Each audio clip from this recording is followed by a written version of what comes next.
आप Indian cricket का नाम एक सांस में लीजिए और साथ साथ the wall, mister dependable, nice guy who finished last, ऐसे टर्म्स यूज़ कीजिए तो एक ही नाम आएगा आपके और मेरे जहन पे, जो है राहुल द्रविड़। 96 में जब उन्होंने अपना टेस्ट डेब्यू लॉर्ड्स में किया था तो it was almost like an announcement to the world कि एक ऐसा खिलाड़ी आ गया था जो अभी अपना नाम इतिहास में जड़ने वाला था हमेशा हमेशा के लिए। राहुल द्रविड़ की अचीवमेंट्स सारी दुनिया जानती है, चाहे वो उनके अचीवमेंट्स हो एज अ प्लेयर जहाँ पे करीब 12,000 टेस्ट रन्स रहे हैं, 36 सेंचुरीज रही है, 10,000 से ज़्यादा ओडीआई रन्स रहे हैं, बहुत सारे। और एज अ कोच अगर उनकी अचीवमेंट्स रही हो, चाहे वो अंडर 19 वर्ल्ड कप हो, चाहे वो 2024 का T20 वर्ल्ड कप हो, द लिस्ट गोज ऑन। उनकी अचीवमेंट्स आप देख लीजिए, स्टैट्स आपको पता चल जाएंगे। 2001 का वो टेस्ट सीरीज़ हो ऑस्ट्रेलिया के अगेंस्ट ईडन में, या फिर 2004 का वो लाहौर का टेस्ट हो पाकिस्तानी सीरीज़ में, 2011 का वो इंग्लैंड टूर जो बहुत बुरा प्रदर्शन था हिंदुस्तान का, लेकिन उनका स्कोर, उनका जो स्टैट था उस सीरीज़ में बहुत ही बेहतरीन था। उनके अचीवमेंट्स के बारे में हम जितनी बात करें कम है। 99 का वो वर्ल्ड कप जिसमें he was the highest scorer, बहुत सारी achievements, you talk about it and it never ends.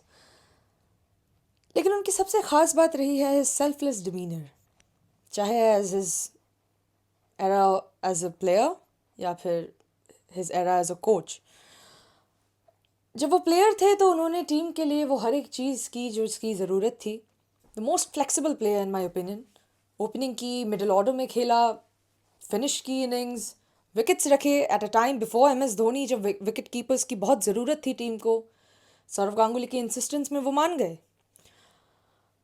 यही नहीं बल्कि जब वो कोच बने तो फिर उन्हें ऑफ़र किया गया था initially to coach the Indian team. उस वक्त उन्होंने चुना a gig which was slightly off of his radar probably, as the great Rahul Dravid would you know be expected to accept, कि उनसे एक्सपेक्टेशंस शायद रही होगी बोर्ड की कि वो इंडियन टीम को कोच करे, लेकिन उस वक्त उन्होंने अंडर 19 को चूज़ किया।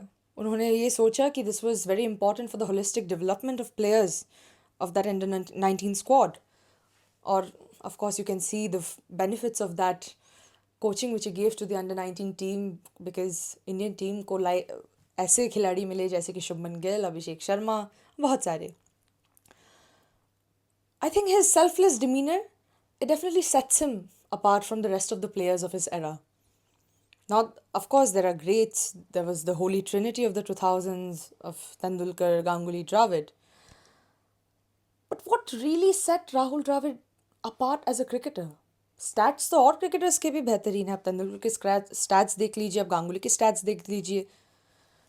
आई think what sets him apart is that उस वक्त for the normal Indian audience, जब entertainment on the cricket field would be high level strokes, छक्के चौके, ये सब, द्राविड का चार्म था इन द फैक्ट दैट उन्होंने बहुत ग्राउंडेड शॉट्स, क्रीज पे टिके रहना, the art of leaving the ball, और फिर ओपोनेंट को थका देने के बाद बिल्कुल शॉट्स ऐसे देना कि ओपोनेंट पूरी तरह से बिखर जाए, ऑपोजिशन को पूरी तरह से बिखेर देना। आई थिंक वही उनकी सबसे बड़ी चार्म रही है। ये रील मैंने इसलिए बनाया है क्योंकि आज उस लेजेंड का बर्थडे है, and wish him a very happy birthday, and we can only hope to see a lot more of a great legend like this.